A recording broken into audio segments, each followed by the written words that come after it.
বাংলাদেশ ব্যাংকের যে ধারায় চলছে, যদি এনবিআরও এক সময় সেই রাস্তায় ওঠে সেইটার সেটাও বন্ধ বন্ধ হয়ে করে যাবে। দিবে আপনাদের। তো এইটা একটা জবাবদিহিমূলক গণতান্ত্রিক পরিস্থিতিতে এটা হতে পারে না।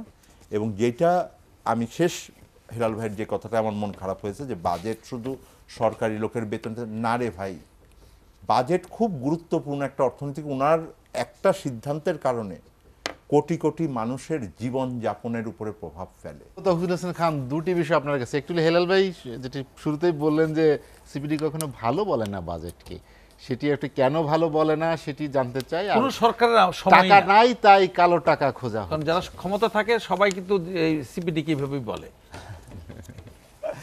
এইটা আমি বলি আপনাকে, হেলাল ভাইয়ের আমি যদি অনুমতি দেয়, হেলাল ভাই বড় ভাই, অনেকদিন ধরে একসাথে আছি।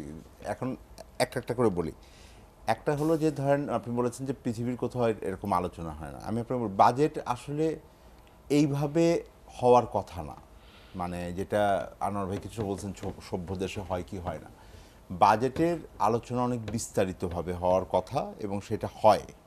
আপনি হয়তো অন্য জায়গায় টকশোর ভিতরে এতগুলো টিভি চ্যানেলের টকশো হয়তো আপনি অতগুলো টিভি চ্যানেলই দেখেন না, হয়তো সেটা হতে পারে।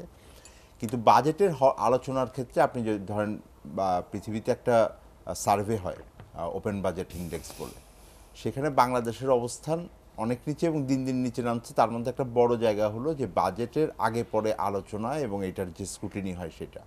ধর পার্লামেন্টের ভেতরে এটা দেওয়া হয়েছে 3 সপ্তাহের মতো সময় পাবে, এর মধ্যে আবার ঈদ আছে এখন, এই জন্য সকাল বিকাল চলছে সেশন।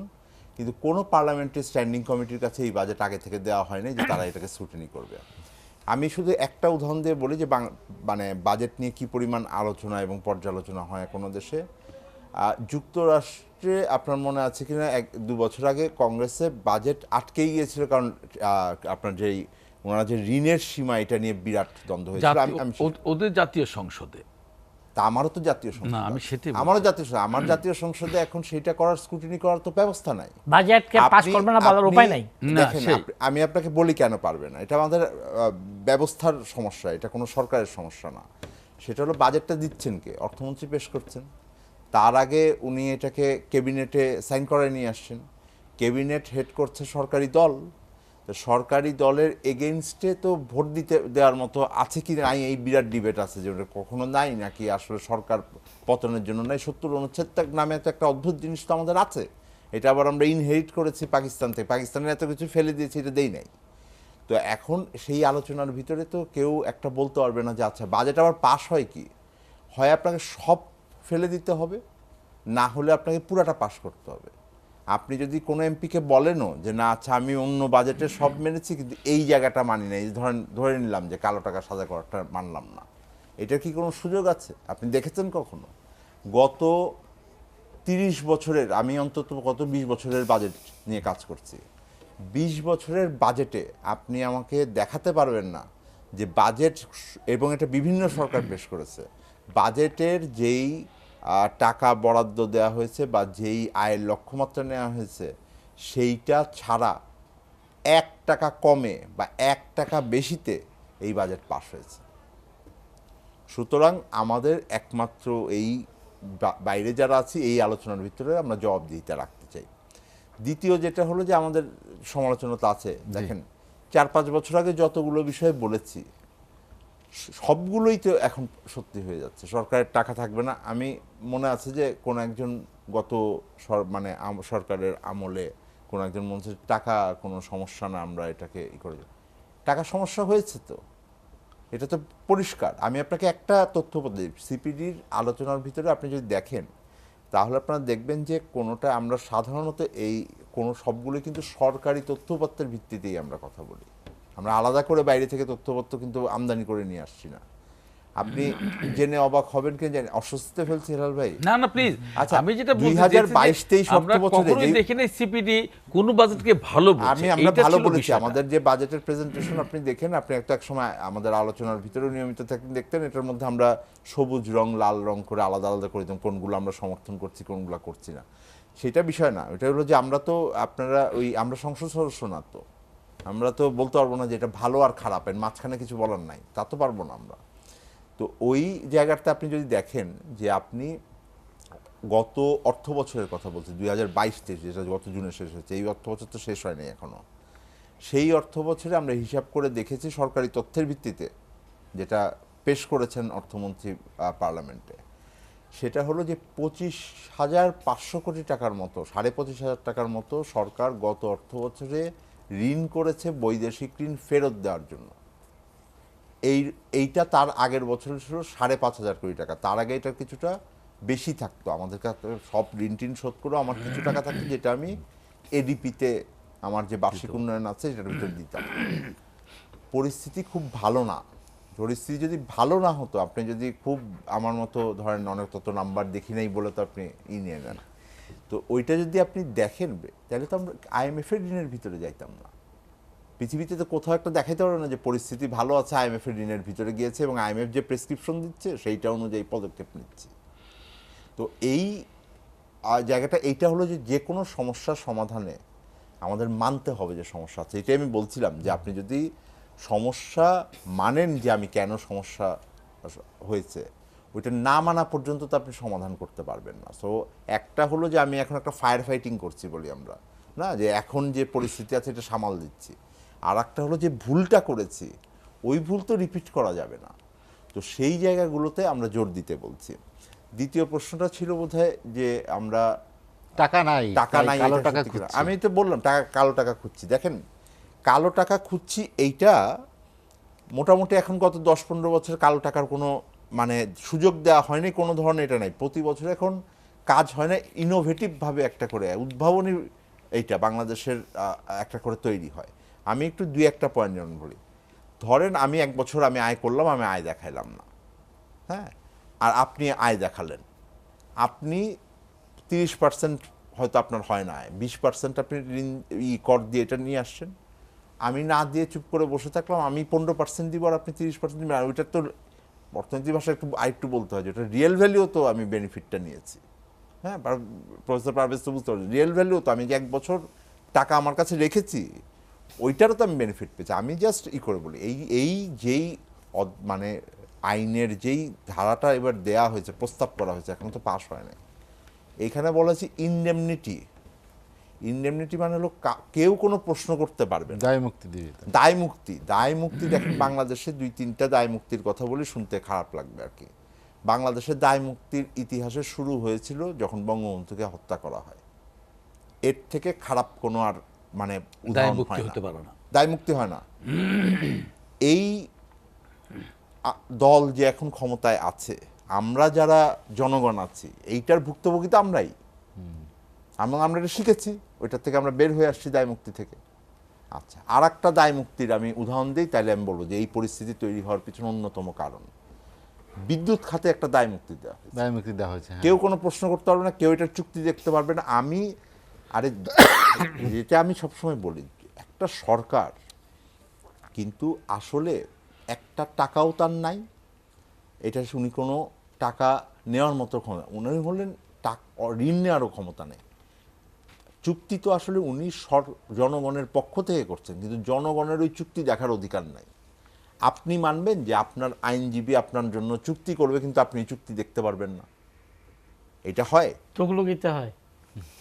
যা হোক, আমি ওই শব্দ ব্যবহার করছি না। দেখেন, এটা কিন্তু সাধারণভাবে যে একটা গণতান্ত্রিক কাঠামোর ভেতরে যে জবাবদিহিতার কথা আমরা বলি, সেই রাষ্ট্রের মালিক যদি জনগণ হয়, এবং এই যে যা আপনি ঋণ করছেন, যা আপনি বিদ্যুতের ক্ষেত্রে ভর্তুকি দিচ্ছেন, এটা জনগণ দিচ্ছে, এটা আমি একাও দিচ্ছি না, আপনিও একা দিচ্ছেন না। তো জনগণের সেই চুক্তি দেখার অধিকারটা, এই একটা ইনডেমনিটি গেছে।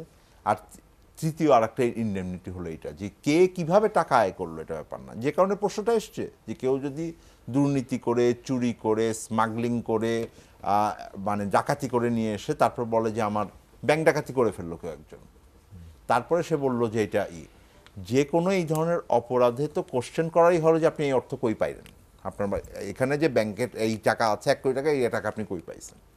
তো তখন তারপরে সেই মানি ট্রেল, এটা ফেমাস ডায়লগ আছে, বুঝছেন, এটা তো এখন আলোচনার কিছু নেই, যে মানি ট্রেল ধরে অনেক অপরাধের হয়। তো মানি ট্রেল করাটা, এটা আপনি মানি ট্রেল করতে পারবেন না, কারণ হলো আপনার এখানে ইনডেমনিটি দেওয়া হয়েছে। এটা হইতে পারে না। আপনি যদি চান, মনে করেন যে কেউ ওই যে যেটা বলেন ভুল করে না, প্রফেসর পারভেজ বলছিলেন গত বছর ভুল করে দেন নাই, এমনও তো না যে ভুল করে দেওয়া, দেরি করে দেওয়া এইটার জন্য বিধান নতুন। ছোটবেলার থেকে তো আমরা অন্তত আমরা যখন তো ছোট হয়েছে, আমি প্রিটি শিওর প্রফেসর পারভেজেরও ছিল, আপনার স্কুলের বেতন দিতে দেরি হলে একটা জরিমানা দিতে হতো না? Exactly fine. এখন আপনি বলুন ট্যাক্সে তো এটা করা যায় না, মনে হয় না করা যায়, ওটা আইন আছে, ওটা নিয়ে কেউ কোনো কথা বলছে না। আপনি যদি ট্যাক্স না দিতে দেরি পারেন, করে দিলে ফাইন করতেছে না। এক্স্যাক্টলি, এটা আইন আছে, কেউ যদি দেরি করে দিতে চায় তাহলে আপনি ফাইন করবেন।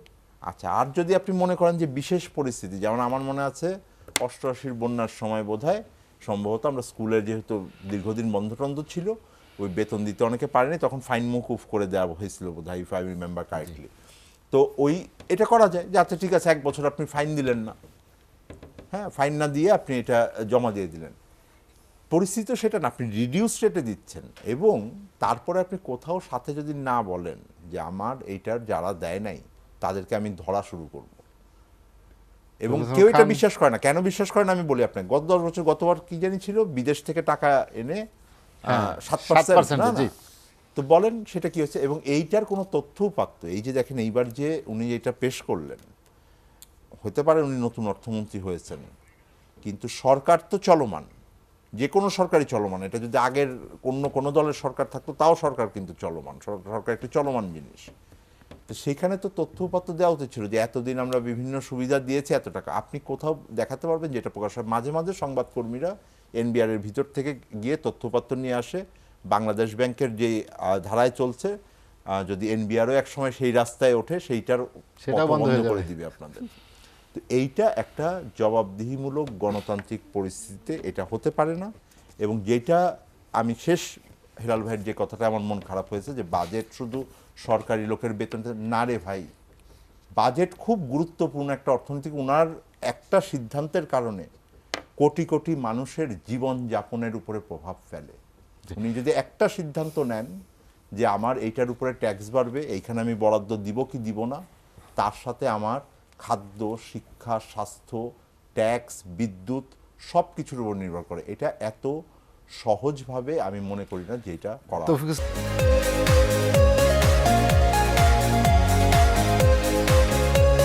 তৌফিকুল ইসলাম খান, আমরা আলোচনা শেষ করতে চাই।